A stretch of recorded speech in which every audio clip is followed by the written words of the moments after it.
Hey, this is Nica Montford, aka Tech Savvy Diva. Yo, this is Terrance Gaines, aka Brother Tech. And welcome to the Snobble West Show, the show for Apple snobs where we talk all things Apple and then some. Welcome back, everybody, post Turkey Day. We hope that you all had a great time celebrating with your loved ones and ate lots of good food. But we are back to kick off the last month of 2024.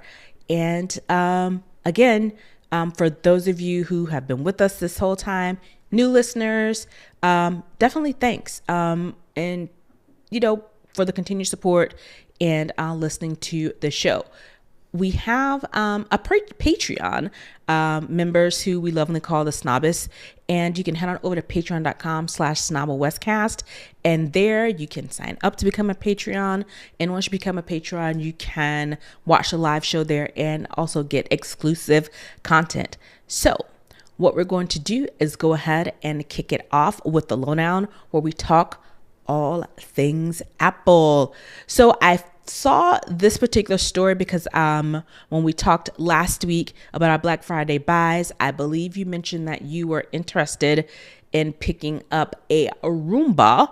And back in at WWDC, when iOS 18 was announced, they were like, hey, HomeKit is now going to support robot vacuum cleaners. And I was like, oh, this would be, perfectly in line where you're talking about for picking up for Black Friday. Well, not so much. Apple has delayed this implementation for robot cleaners, which sucks because it was supposed to come out in iOS 18. And we've seen plenty of delays with features that we were expecting for iOS 18.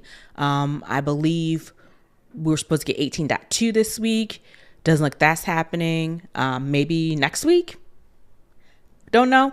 They said so, but then now it's kind of like, we're quiet on that front. We're not talking about that. But yeah, so it was one of those things where they had already a built-in partner with Roborock, who was ready to say, hey, we're going to be one of the first ones that have this HomeKit implementation for our robot vacuum cleaners. And all of it is kind of on hold.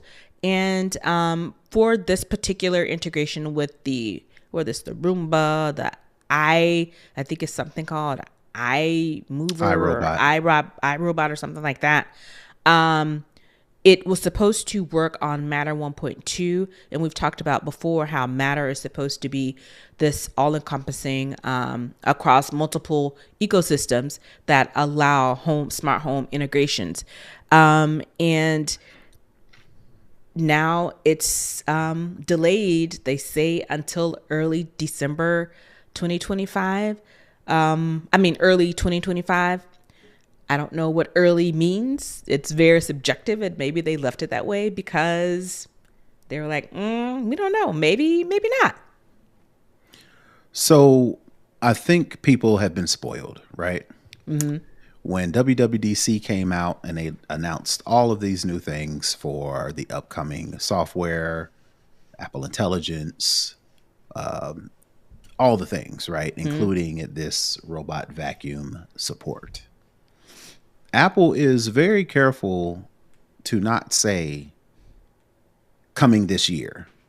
They say coming in iOS 18, right? We assume that it's going to be ready day one when iOS 18 or whenever the software drops. Again, rightfully so, because in the past, that's what's normally happened. Apple announces the new operating system, and most, if not all, of the software is available day one.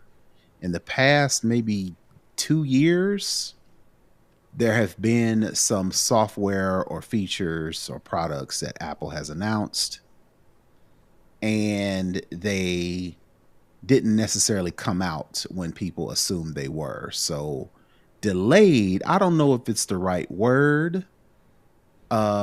As long as it is announced, specifically this robot vacuum functionality, as long as it comes out and is available on iOS 18, then that's all Apple promised, right? They didn't necessarily say it's going to come out in October. They didn't say it's going to come out in November. They didn't say it's December, January, February, March, April, right? We assume, well, not we assume, it is a good assumption to say all of the features will be available come WWDC, but that is unlike Apple. And I think people are clinging to what Apple is used to doing, not necessarily what they said. Apple didn't say nothing about coming out in 2025, you know, but it's looking to be a trend to where Apple is starting to, I don't know, slack off ain't the right word. Overpromise maybe is a better word, to where they are overpromising these features and then having to, you know, rework some things before they are available, before they are made available, which happens to be weeks, if not months after when we expect them to come out. Yeah, I think Apple has really kind of honestly set us up for the okie doke with all of the excellence that we are used to. And now technology has become even more complex. And, you know, before probably when they set their roadmap or said, hey, we can get this done by XYZ, you know, they were able to deliver that. But now with the new technology, it's Apple, if you think back to the, you know, original iOS up until now, just think of the changes from the first iOS to iOS 18, the growth in the technology from that time. And, you know, before they could say, hey, the iOS is coming out, and when they deliver it, all the stuff is there. But I think as technology gets more complex, it gets more, the features get more, I guess, innovative, or, you know, takes a lot more. And what they used to be able to deliver and the way they used to be able to deliver it has to pivot, has to change, because what we used to expect, we may not be able to depend on that original cadence. And again, it's not just par for course for Apple. I think this is across all ecosystems, because everybody's trying to push so much into these releases of software and hardware. It's just, you know, it's only so much you can do. And we've seen a lot of the layoffs and budget cuts.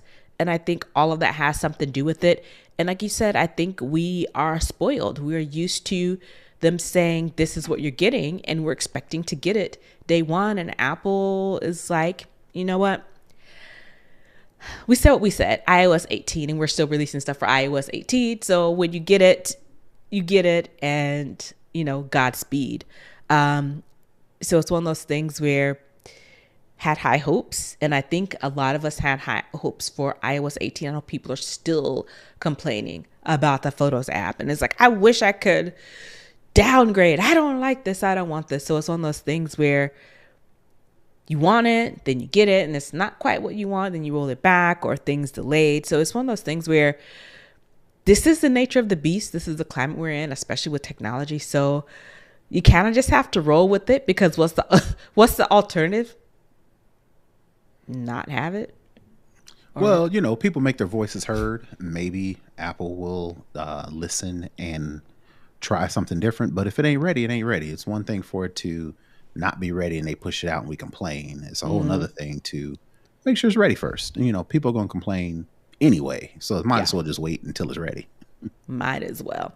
Because who wants a crappy product just because they got it out when they said they would? I'd rather have a better product. But I did ask, did you get the Roomba that you were looking at?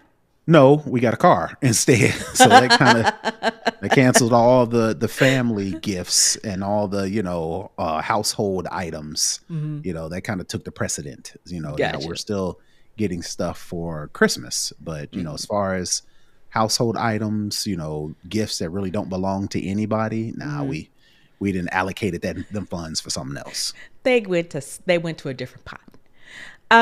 Next up, I know you were a great fan of this particular Apple feature, the Touch Bar that was built into, I think it was the Butterfly Keyboard Mac. That's been ripped out, and you know, we kind of have like the touch button on the newer Macs to kind of, make purchases and do those types of things. But the touch bar did a bunch of other stuff as well. But it's been discontinued, has been for a while. But that doesn't stop some Apple loyalists. So via a Kickstarter campaign, there is this new piece of technology that could be coming out called FlexBar that is inspired by the Apple Touch Bar. The creator of the Kickstarter says, the discontinuation of the original touch bar didn't mean the concept was flawed. It simply wasn't taken far enough. The potential for a customizable, adaptive interface that could streamline workflows was immense. So what they decided to do was like, hey, we're going to create our own. And essentially, it looks very much similar to the touch bar, but it's a very thin, like I said, think of the touch bar, but just bring it out into its own device. Has a USB-C connector, has all of the little buttons that you can customize what you want to go into it. It's a little bit different because I think the touch bar before, I'm not sure if this Kickstarter doesn't really say, with the previous touch bar, say if you did editing, you kind of scroll and do those types of things on this touch bar. But it looks like for the Flex Bar, it's a lot of other workflows. And I guess if you program it that way, it could do that. But you see this? Does this spark any interest for you? No. Since you were definitely a fan of the touch bar. No, because it is a separate thing. The what I liked about the touch bar is it's built in to the Mac. I don't have to carry anything extra. I don't have to plug anything extra up. I don't have to, be concerned about this extra thing. So for that reason, as they say on Shark Tank, for that reason, I am out. But I could see this being not necessarily competition. I could see this being a alternative to the stream decks that people use when they are podcasting, when they're streaming, when they have those built-in buttons to where, like, for instance, I follow some people on like TikTok, and I can tell they're using these things because they've programmed it for applause. They've programmed it for if somebody subscribes to their stream, they hit a button and it does some voice or does something on their stream. If they need to highlight a commenter, like they want to put a commenter's comment on the screen, I'm pretty sure they're using one of those stream decks. And I think a bunch of different companies make them. The most popular one is Elgato. They make this kind of stream deck. It looks like a little box with buttons that you can customize. The Razer makes one as well. A couple brands make them, and they're used for, live streaming to actually program buttons in, so you don't have to clickety clack on the keyboard or mess around with your mouse. Press this button and it does a thing. I could see this touch bar thing being similar to where, if you want to have some scripted automations, or if you want to use it during podcasts or streams to, do something, I can see this being an alternative, not necessarily competition, but I could see this being a less expensive alternative, because I think those stream decks, they are, let me see, I'll look one up, $250 for one with like it looks like about 24 buttons, right? Versus this what they call it, the Flex Bar. Flex Bar, it's only $119 per the Kickstarter, and it seems like you get more customizations. Again, I'm not saying it'll work exactly the way the Stream Deck does, but you probably could use it that way. Yeah, so some of the features of the Flex Bar include, which is very interesting because this was based on Apple's Touch Bar, it's compatible with Mac, Windows, and mobile devices. I think the addition of the mobile devices is interesting. It has a 2K AM OLED display. Of course, I mentioned before, USB-C connectivity, non-slip silicone pads, aluminum build, plus an aluminum magnetic stand, and customizable tools to suit your needs. And I think, you may be right. This could be a competitor for the different versions of the streaming decks. But yeah, I thought that was interesting because I know you were a huge fan of I was a the huge touchpad. fan, definitely a huge fan. But again, when it went away, move on. I don't think I need to pay, $120 to Uh-huh. have this additional thing that I have to be concerned about. But that's just me. Yeah. Some people seem to be interested, so we'll see if it becomes a thing. The last story I have for the lowdown is that you can now buy Bitcoin with Apple Pay.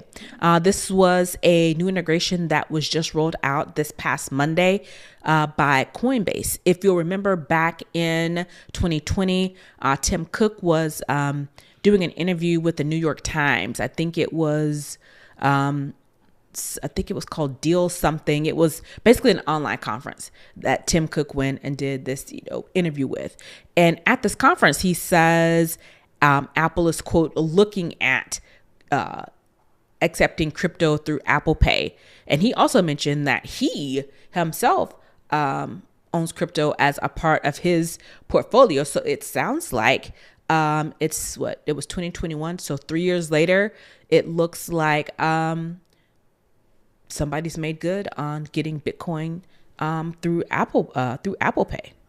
Yeah. I think to me it shows that people, early adopters, people don't say, I don't know what this new fake money thing is, but the popularity of cryptocurrency has definitely skyrocketed, and some of the big tech folks are saying, okay, we'll get on it. Yeah, I'm curious to see how it handles transactions fees. I think that the main, in my opinion, one of the main benefits of using crypto is it's not tied to a bank. When you are, or, credit card company, Visa, MasterCard, Amex, whomever, right? Discover. Since it's not tied to a credit card company, it's not tied to a bank, you don't have to worry about transaction fees because credit card companies, banks, they make money off of interest and they make money off of fees. If I am a crypto person that uses crypto regularly, because I don't have to worry about transaction fees, especially peer to peer. If I'm paying you, you're paying me, I can use my crypto wallet, and all I got to be concerned about is the value of that crypto at the time of doing the transaction. That's the only thing I got to be worried about. I ain't got to be worried about banks, fees, all that stuff. With this being integrated into Apple Pay, which uses debit cards, credit cards, banks, how does Apple Pay or the Coinbase, how do they handle the transaction fees? Are they eliminated?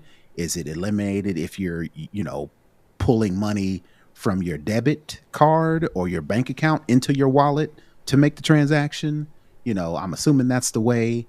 But again, you are with Apple Pay, to me, again, I could be totally wrong because I haven't done the research.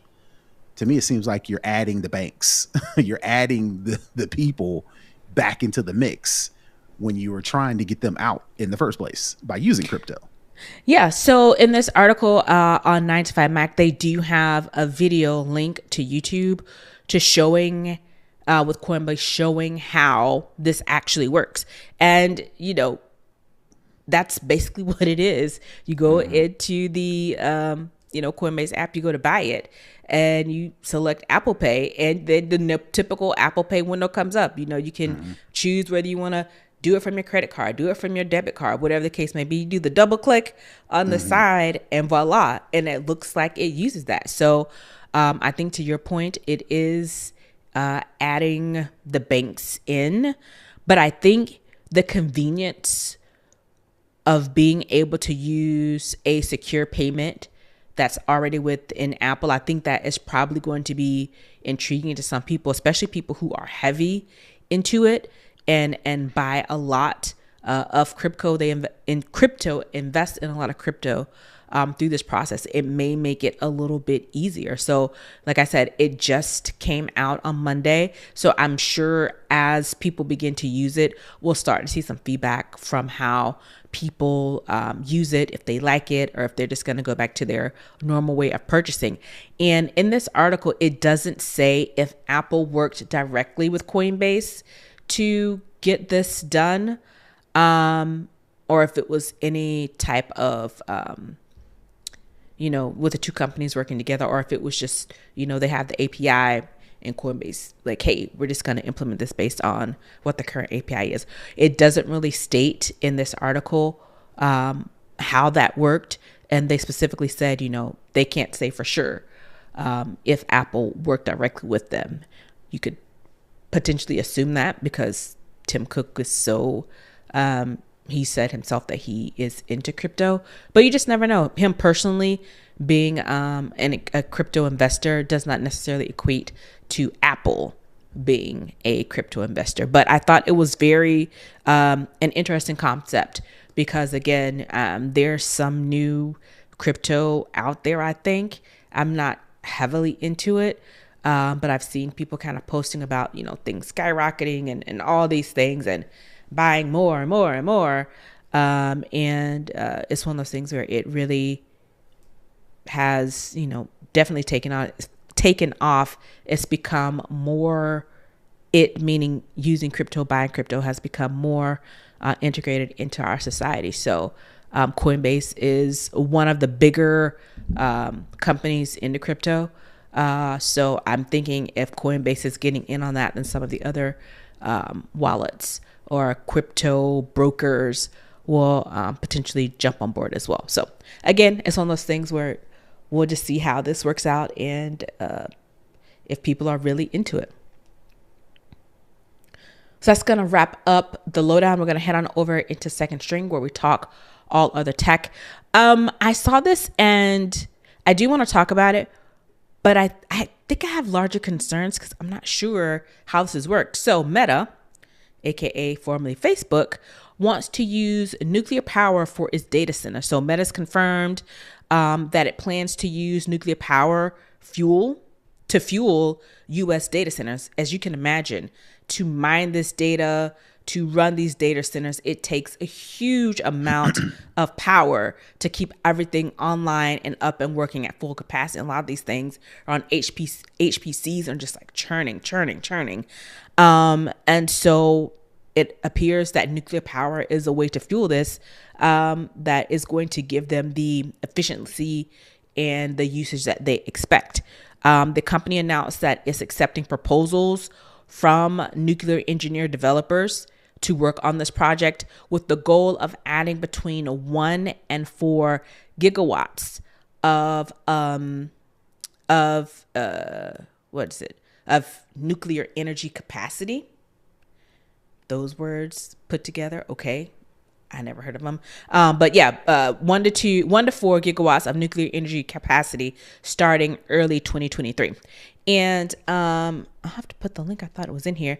According to Google Finance, this type of plant will be put in Louisiana. So I get the need for companies who are powering these huge data centers to need this type of power. But my concern, I'm a scientist, not on this front, but this kind of sounds like it could be like, could it have like potential health issues? Because running these data centers with nuclear power in these communities, unless it's like way out in the boonies somewhere where there aren't a lot of people around, but then you have, trees and lakes and rivers and streams and all these other living organisms. I don't know. Could this like not be, helpful to people's health? I know Louisiana in particular already has some issues when it relates to like power stuff with people getting sick and all these types of things. But this sounds like this could be a problem. Nuclear power is only a problem if the nuclear power plant malfunctions, which is why we are scared of it because of Chernobyl. When Chernobyl went up, it pretty much damaged that area for decades. But that was decades ago. Technology has advanced, and nuclear energy is clean. It is cleaner than some of the other ways we produce energy. Okay. Because it doesn't produce carbon dioxide. Again, this ain't my area of expertise, but I have saw or have learned that companies are really trying to slowly reintroduce nuclear power back into the conversation because it is clean and it doesn't have those environmental impacts as some of the ways we currently produce energy, with the exception of solar power and maybe wind power. But even those, there's, give and take because there isn't a large amount of available energy that wind and solar produces. It kind of like, it's a slow build, right? Versus nuclear energy. Once you fire up them power plants, boom, you've got all that energy right then and there, right? So companies, governments are slowly trying to reintroduce nuclear energy back into the conversation in the hopes that the generations who were affected by some of this are gone, right? They've died out. And they don't know.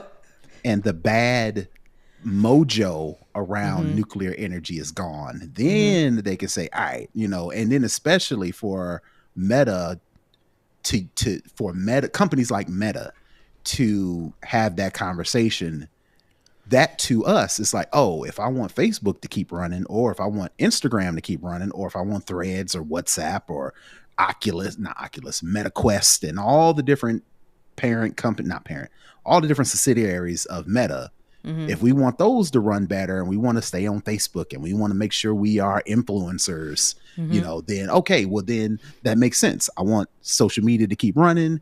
Let's have this conversation about nuclear energy versus using nuclear energy for anything else. Everybody else, like you, are like, I don't know, but maybe our addiction to social media may be the catalyst to have us talk about nuclear energy. Again, I personally don't have any problems with it, but you ain't gonna catch me living near one, because when it goes bad, it goes terrible. Yeah. Unlike some of these other ones to where we're not seeing the damaging effects until generations later. Nuclear power, that ain't the case. It works, and it works perfectly until it don't. And then it don't. You gotta hightail it out of there and don't come back, right? So that's the only thing my concern is. It's like, if new technology can make it more stable, can reduce the impact if something goes wrong, because we really haven't touched it because of the bad mojo around nuclear power. Things have changed, maybe. And I hope so, because like I said, it looks like it's happening. Meta is going to, like I said, from Yahoo Finance, Meta is investing $10 billion in Louisiana for this data center. And again, not just to, we always like to beat up on Facebook, but it's not just Facebook who is looking to use nuclear power. Google recently announced a deal to build multiple reactors here stateside.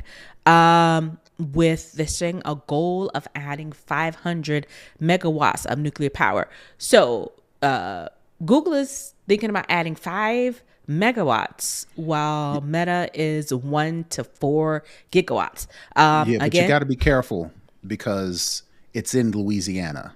Yeah, Louisiana ain't one of the states we think about when we think about the United States of America. I'm just gonna keep it 100, right?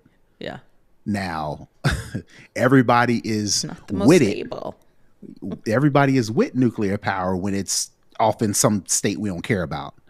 Now, the question is going to be when they start to have these things or have the conversations about putting these things in one of the states that we do care about. Then we'll see if people are with it or not. Right now, everybody's like, oh, cool, because it's in Louisiana. Nobody cares, right? With the exception of New Orleans. New Orleans really ain't Louisiana. It's like New Orleans is New Orleans. Its own entity. Everything else is Louisiana. Right.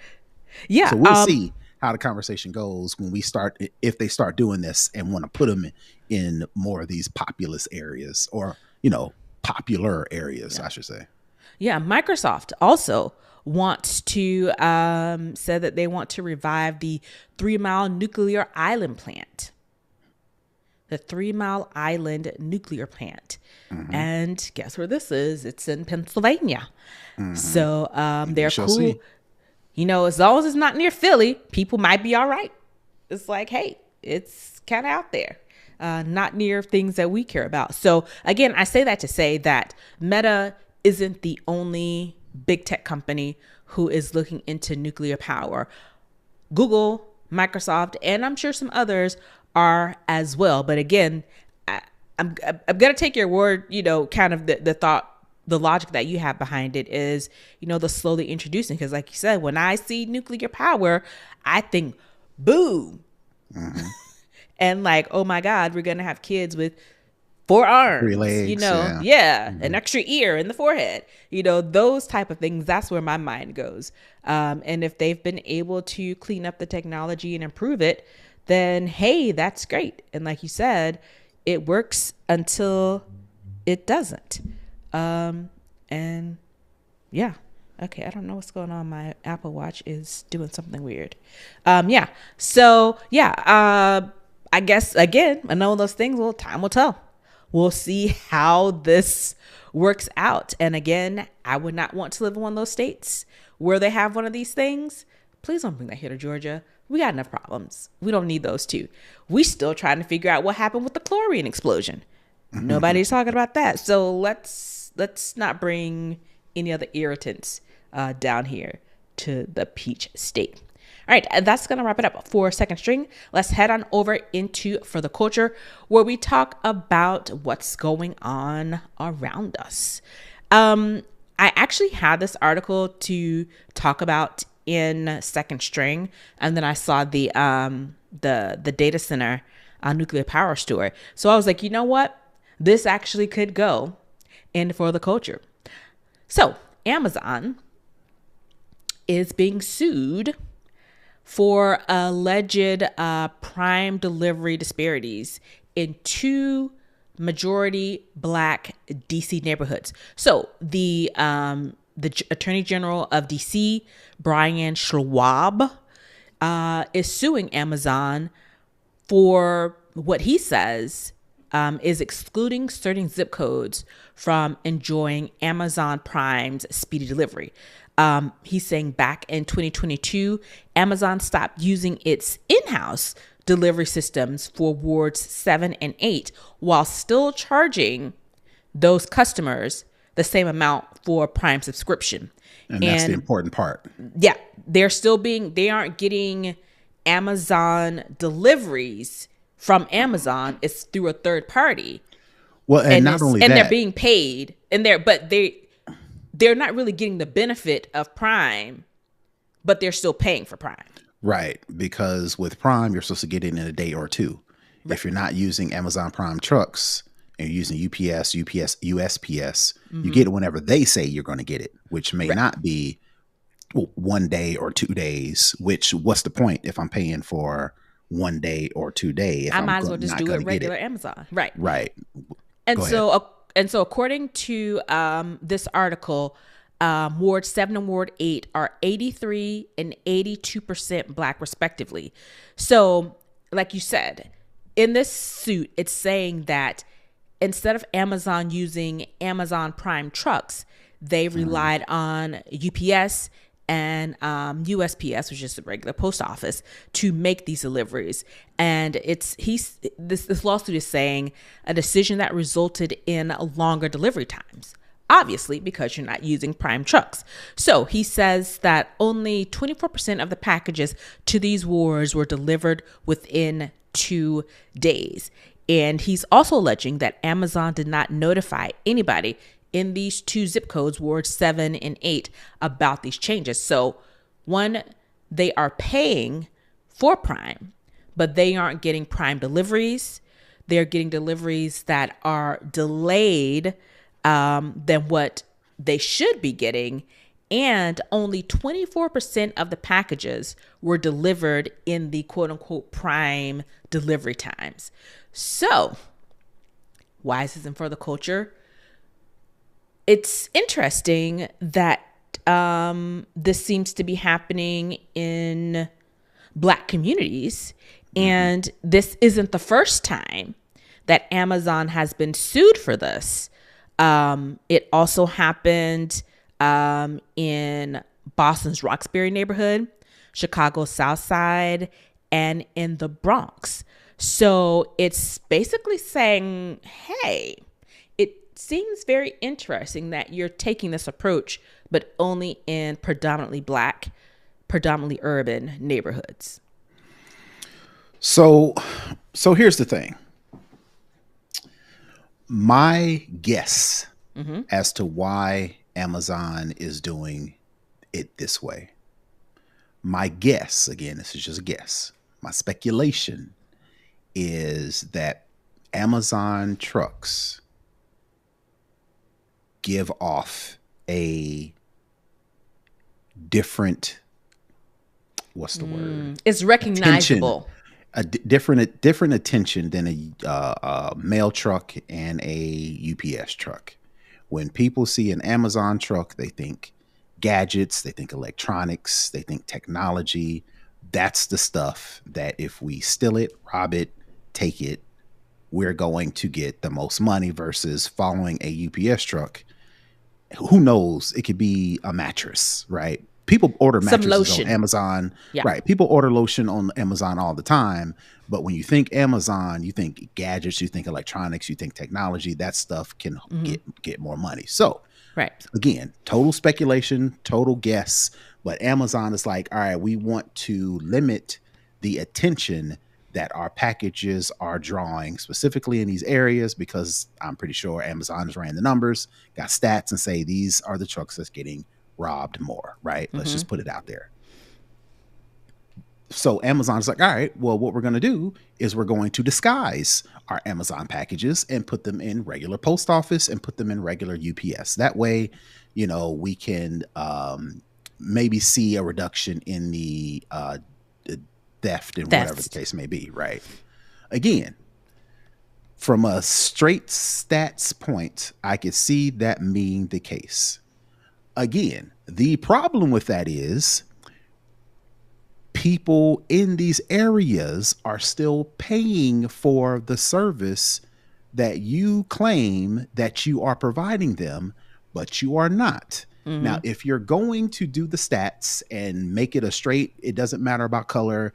It just so happens that the trucks that are getting, robbed are in these areas, and it just so happen Black minority people live in these areas. What you should then do is, all right, have a different tier or give them a credit or whatever the case may be and say, hey, because of these reasons, you can't get your package according to when we say we were. So we're going to either A, charge you less, or give you a credit on your Amazon Prime. Boom. Wash your hands, do what you need to do. But no, greedy companies. Because it's not like Amazon don't have the money. Like to take advantage of people and want to get the most amount of money and promote and offer the lowest amount of service. And they figure, oh, we can do it in these neighborhoods because they don't care. And that's not how you should do it. You should be straight up with the areas, with these neighborhoods, and say, hey, we've been experiencing problems with this, that, and the third. We're trying to, navigate the issue by doing this, that, and the third. And as a result, since we can't offer you the service that we said, we're going to do this, that, and the third. They're not doing that, so they should have their pants sued off of them. They should be sued for all the money. They should be labeled discriminatory. They should be labeled racist because you didn't do right by the people. Do right. All we ask is if you do right. And you can't do right, and you got all these reasons why. Yeah. And you got all these reasons why. And it's like, all right, well, just if you come clean, we may be like, all right, if that's what it is, we get it. We respect it. We game recognize game. Give me my money. But don't charge me. Right. Give me my money back. Or Don't charge me. don't offer the service. If you can make these changes specifically to a zip code, then you cannot offer Amazon Prime to this zip code. When people sign up for Amazon Prime, they give you their address. And if someone has address, if you don't want to do this, put a little thing at the top that says, Hey. at this time, due to item Whatever. 1, 2, and 3, we cannot offer Amazon Prime in your location. So Amazon saw this article from Engadget, and they said they did this long statement. It starts off with the claims made by the Attorney General that our business practices are somehow discriminatory or deceptive are categorically false. So, similar to what you said in this long diatribe, they say we have to put, why we want to be able to deliver, blah, blah, blah, blah, to every zip code across the country, blah, blah, blah, blah. However, this is straight from the, this part is straight from the statement. However, at the same time, we must put the safety of delivery drivers first. In the zip codes in question, there have been specific and targeted acts against drivers delivering Amazon packages. We made the deliberate choice to adjust our operations, including delivery routes and time, for the sole reason of protecting the safety of drivers. Hey, we get it. That's fine. It's your business. You have the right to do that. And it says we are always transparent with customers during the shopping journey and the checkout process about when exactly they can expect their order to arrive. The key word is expect, but you can't control the post office. You can't control UPS. Hell is paved with the road of good intentions. You can intend something good, but that doesn't necessarily mean that intention serves people. Intention does not negate impact. And what they're also saying in this article is that they've basically offered to work with the Attorney General to reduce crime and improve safety in these areas. Nah, man. But that give don't me mean my money back. No, give back. the people the money back. How are you, Amazon, a company, going to work with a local municipality to reduce crime? Shut up. Just give my money back. And improve safety. And then after they go on and say, we want to, work together, it ends with saying, nevertheless, we will proceed in the process and demonstrate that providing fast and accurate delivery times and prioritizing the safety of customers and delivery partners are not mutually exclusive. So they basically said, so we did this, and we know we did this, but we got to put our driver safety first. Hey, we're not going to give people their money back, but we'll work with you to reduce crime. But listen, we're still going to continue doing this. That's what I got from this statement. Yep, we are discriminatory. We know it, but we have good reason. Let's work with you to help you fix your city problems. But at the same time, we're still going to continue to be discriminatory and deceptive. Yep. Again, they deserve everything they get as a result of this, because what you're doing is being greedy over race, over sex, over whatever the case may be. You are choosing to be greedy, so you get whatever is coming to you. If you being greedy means that you are discriminatory, you're being prejudiced, you are treating different neighborhoods different, you deserve everything you're gonna get, because you are not doing right by those people in their pockets. If I am paying you for a service, you tell me you're going to provide the service, and then you don't, give me my money back. Give me my money back. Flat Again, it's easy to exclude these zip codes. If you can, like I said, if you can change the route or who delivers to them, you can most definitely put a warning and say, hey, we can't offer you this service. Or when UPS or post office delays one of the packages, there should be an automatic credit.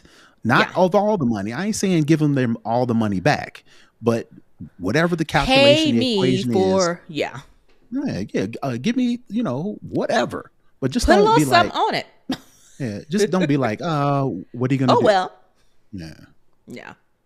Lame. And like you said, they got the data, and basically they got Amazon saying, yeah, you are correct. So yeah, whatever fines they get, I hope it goes to actually help the people that are in these zip codes, not just in DC, but nationwide. So again, we'll see. All right, that is going to wrap up for the culture. Let's head on over into the hookup. I actually have on this one, and it came out of a question that I got from a friend. So we're at the end of the year, and people are trying to clean up their devices, get rid of clutter and all that stuff. So a friend of mine said, hey, do you know of an app that removes duplicate pictures and videos? And I was like, I don't personally use an app.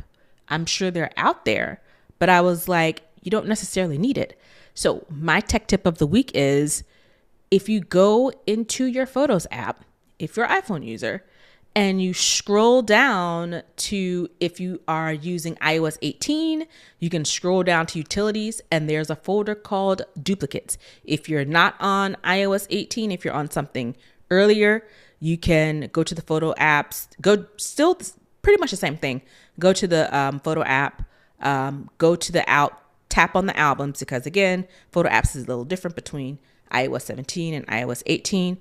You go to the albums, you click on duplicates, and this is where you will have a list of all of the images that you have a duplicate of.